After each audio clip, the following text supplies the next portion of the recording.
rebellious, they would lock his jaws up with this slave device that went over his mouth so that they wouldn't be able to eat for weeks. And starvation would be the punishment for the slave for being rebellious. Can everybody see that? This is what we need to know. This is some of the stuff that we need to understand, because some of the things that we are doing to one another in the 21st century, the shooting, the gangbanging, disrespecting one another, beating our women, etc., etc. If we knew the greater enemy that we've had in the past, maybe it would make us appreciate one another and come to more peace and unity. Here's another punishment. This is called the slave stock. This was another punishment for the slaves if he was rebellious. Did everybody see that? The slave stock. Okay? This was no joke. No Jew in Nazi Germany ever underwent anything as horrific as this, because one of the things, let me say this here about the Indians and the Jews with all due respect. See, they maintain their cultural identity. They still have their names. When you talk about a Jew, you talk about Mr. Goldstein and Mr. Silverberg. When you talk about the Indians, you're talking about Mr. White Cloud or Mr. Eagle, etc., etc. But our people were done so viciously in slavery that not only were we destroyed physically, but they stole and destroyed our names, our culture, and our African identity. Most of us today don't even know what tribe that we came from. So you can never compare what happened to the Indians or the Jewish people with what happened to black people. And we do reparations too. Let me say something on that. We are due reparations. According to one study that was done, they owe us at least $10 trillion in reparation payments. And we should be fighting for reparations for our ancestors. They gave reparations to the Indians. They gave reparations to the Japanese. They gave reparations to the Jewish people. So it is time that we stand up and fight for reparations for our people. Here's another torture. This is a black woman being branded on her tender back, and the slave master would even sometimes brand black women, slave black women, on their tender breasts. And the tender breasts of a black woman, one of the most delicate, sensitive places that you could ever be harmed on. Okay, they would here they are taking a red hot iron and placing the slave master's brand on the back of a black woman. And many of these sisters, they were forced to get up before sunup, and they wouldn't let off work until after sunset, even though they were pregnant or even though they had little babies that they had to take out in the field with them. Here's another one, a picture of the slave master selling slaves by the pound, because you were nothing but a commodity like a cow, a chicken, or a bag of molasses or sugar. Okay, this is historical fact. They say that Malcolm X used to say that George Washington once sold a black female slave for a keg of molasses. How many more minutes do I have, brother? Two more minutes? Okay, let me go wrap it up. Let me just read you real quick. I didn't even get a chance to get through half of what I was intended to get through, but I understand we're short on time. This is from my book, Slavery, Reparations, and White Supremacy, which we also have on DVD. That goes into detail on some of the things that happened to us in slavery that you have never even heard of before. When they did that movie Roots, didn't tell the whole story. How many heard of the film Goodbye Uncle Tom? How many seen the film Goodbye Uncle Tom? Even as deep as that film went, it didn't go into the nitty-gritty of everything that happened to you and your ancestors on them slave plantations. Let me just share a couple things with you real quick before I sit down. On the sugar plantations of the islands, runaway blacks if caught would be tied down to the ground and smeared with molasses. Soon vicious biting ants would swarm them, and in a matter of time the flesh would be stripped from their unfortunate bodies. Some slaves were buried or burned alive. Some masters, if angered by slaves, would put gunpowder in the, look, I have to be raw with it, okay? Some slave masters would put gunpowder in the anuses of blacks, set it on fire, and cause it to explode. It is a documented fact that one of the punishments of slaves was to take them and hang them to trees by driving big, huge nails through one ear, out through the other ear, onto a tree. These are some of the things that happened to our African ancestors.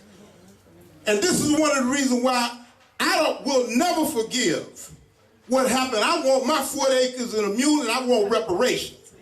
And Kanye West need to sit his behind down, because he don't have a clue as to what really went on back during that day and time. All right? Just a couple more. Just sit me down, brother, when it's time, okay? Okay. Just two more.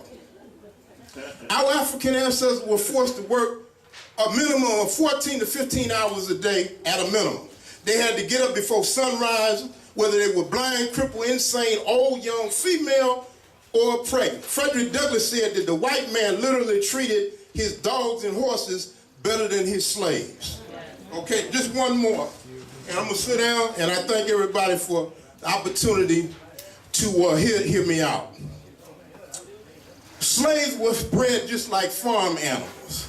That's another thing that a lot of these movies didn't really go into. Slaves were bred just like farm animals. Many times the slave master would make and sanction incest as a way to produce plantation workers.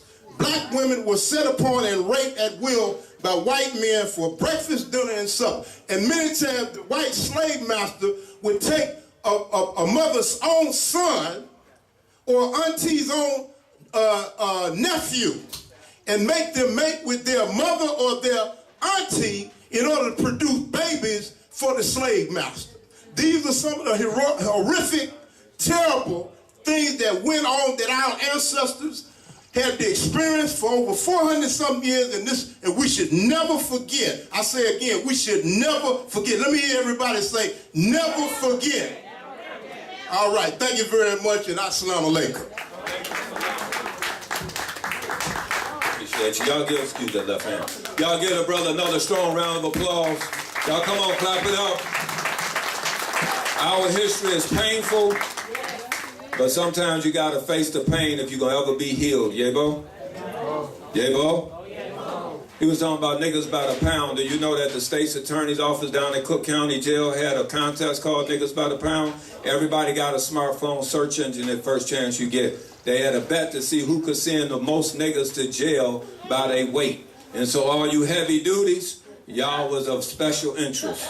It's called Niggas by the Pound, and nobody was ever punished for that. Okay, so we're gonna move forward with this. The more things change, the more they stay the same. We're gonna move forward with this and bring Brother Dennis Williams, Sr., forward to speak to us about emancipation, in the law. Brother Williams going once. You gotta be here, Baba done clapped up. Oh, here he come. See, when you got a dashiki like that, you can't help but to be cool. That's what that is. Appreciate you, brother. Y'all come on, welcome him with another strong round of applause.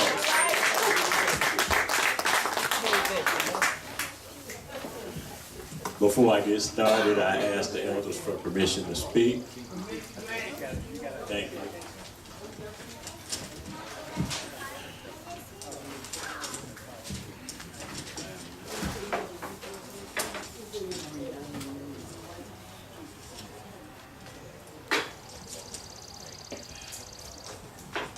Give me 1 second.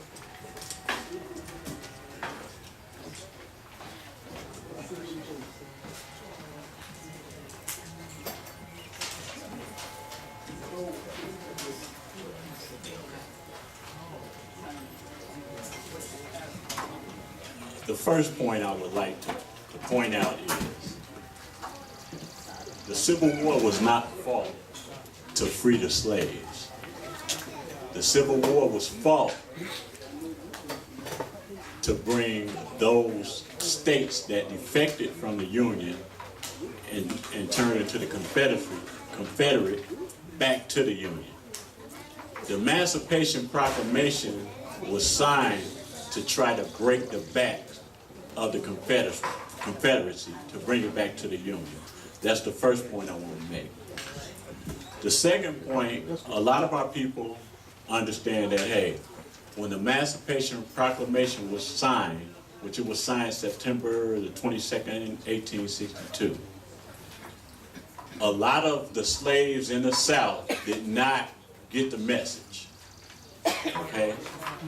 A lot of them didn't get the message. And that brings us to Juneteenth. But another part of that is, a lot of these states did not want to give up slavery. They wanted to hold on to it. So, as a matter of fact, it almost took 2.5 years for the last holdout of slaves to find out that they were free. And that brings me to this point. They also, when these states refused to recognize the Emancipation Proclamation, they had to send in this major general. His name was Gordon Granger, and he came into Texas, and he spoke on what's called Order Number 3. Basically, Order Number 3 is it is telling these people that want to hold on to slavery that the Emancipation Proclamation has been signed and it's in full effect, and we will uphold it, even if it means military force. That's basically what Order Number 3 was, and that brings us to Juneteenth, and that's when I read, I think it was in Galveston, Texas, was like the first Juneteenth celebration, and it brings us to here, people. I love you and thank you.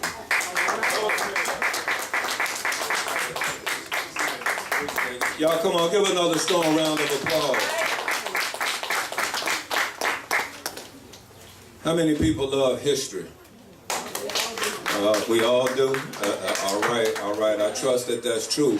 You got to know history. If you don't know your history, you don't know yourself.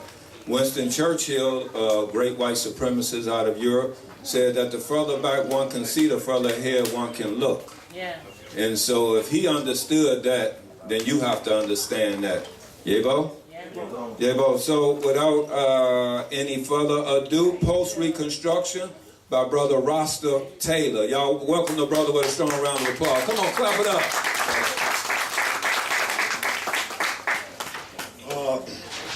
Juneteenth is the African American Independence Day.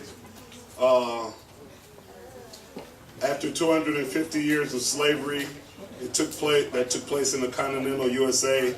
On June 19, 1865, Texas was the last state of the Union to emancipate its slaves and honored the Emancipation Proclamation that was passed January the 1st, 1863 by Abraham Lincoln. The Emancipation Proclamation, or Proclamation 95, was a presidential proclamation and executive order that was issued by Abraham Lincoln on January 1st, 1863. Yeah.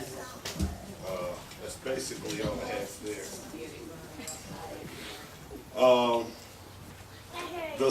Slavery and the democracy was an oxymoron for Lincoln. Lincoln's government was to push to free the slaves, to give them a tax ID name and make them civilians, so saidly, to advance the economic power of the Union. And the South thought different on the interaction of slavery.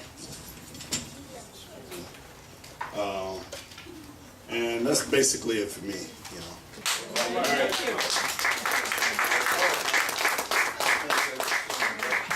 Let me get some love, man. Much appreciation. Y'all come on, clap it up. And this leaves the opportunity. Where Barbara Jabulani at? Jabulani, we're going to do this again next year? So we're gonna take volunteers now to present next year. So y'all, what happened to all them history buffs? All right, real quick, how many people know the history behind Night Watch at church on New Year's Eve? Huh? Night Watch, New Year's Eve on church, December, huh? Watch night, December 31st is what I'm trying to say. New Year's Eve was because we was up all night trying to see if Abraham Lincoln, in fact, had signed the Emancipation Proclamation. So when y'all go to church and sit in there overnight now, you know why. Y'all give Brother Jabulani a round of applause for bringing us together. There you go. And make sure that anybody in your church think that they just doing the right thing, that they understand the history behind Night Watch on December 31st. There you go. It's more than just bringing the new year in. It was looking for emancipation. There you go. All right, so at this point, we're going to bring forth post-Reconstruction, Brother Bill Wiley. Brother Wiley. Yeah, go. Y'all welcome the brother to, come on, clap it up, clap it up.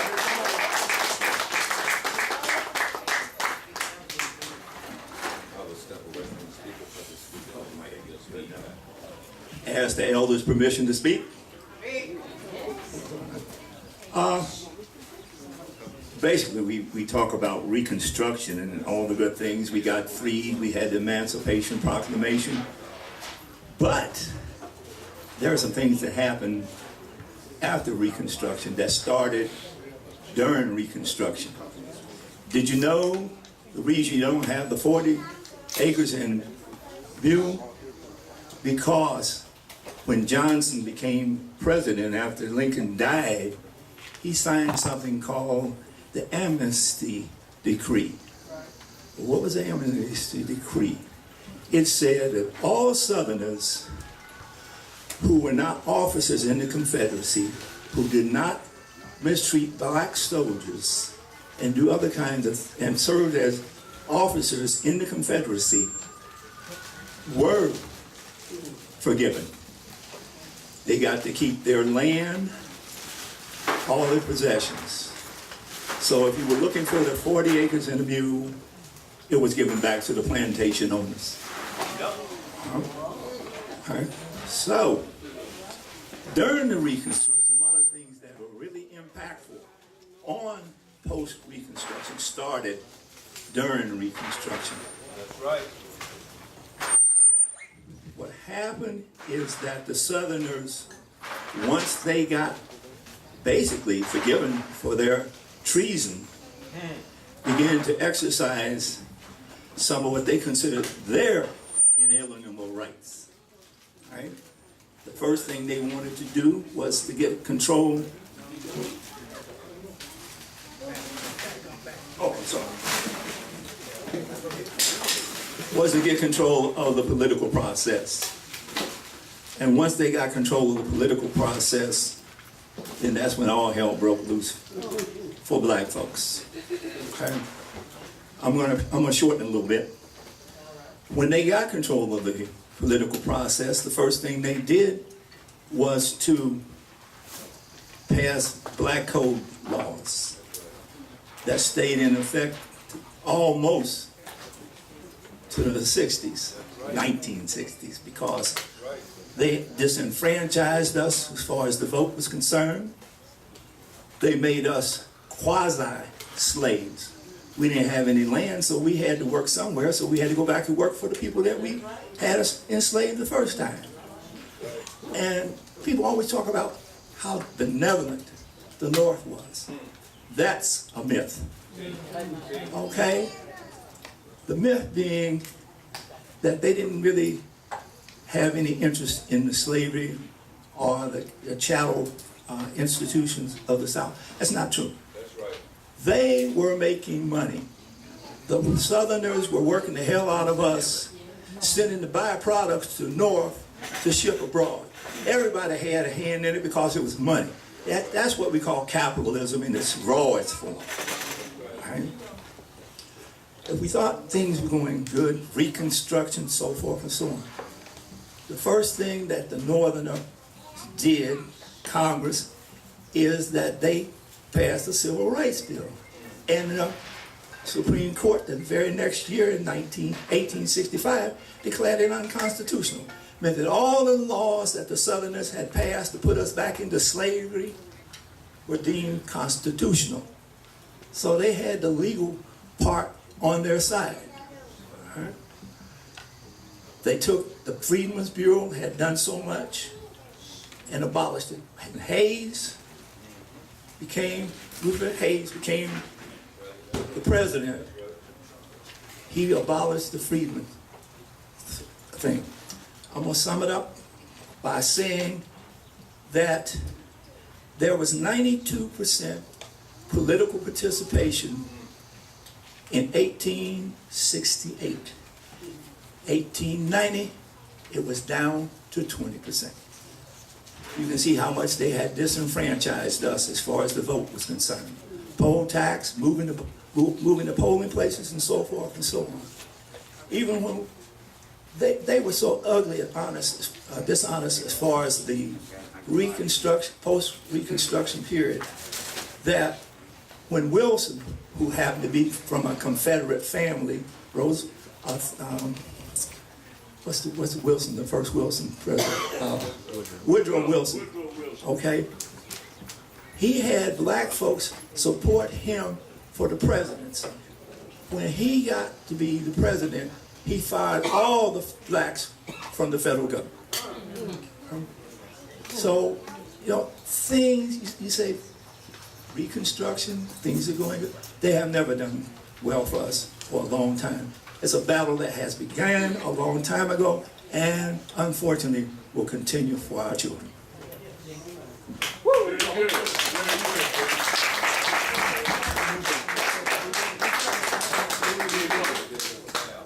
You letting everybody know you really don't need that thing, brother.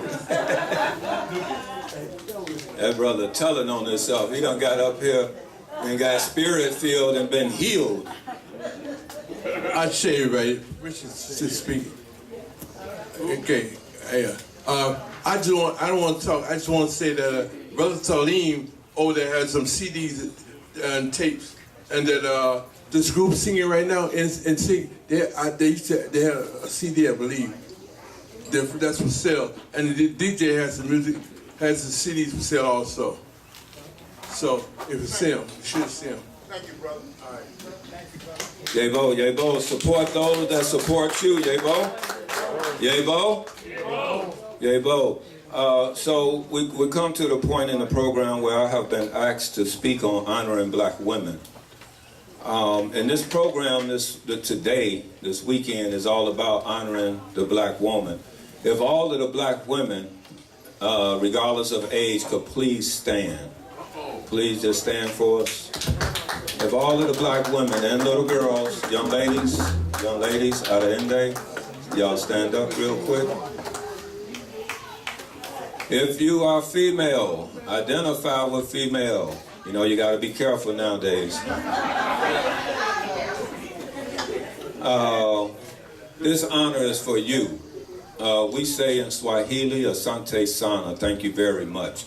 For we understand that it's through your womb that our lives have been given. And that in the absence of you, black woman, there would be no black man, there would be no black child, there would be no black nation. And so please always understand as you raise your crown, walk in the glory of knowing that in the absence of you, there is no us. Brothers, please welcome these black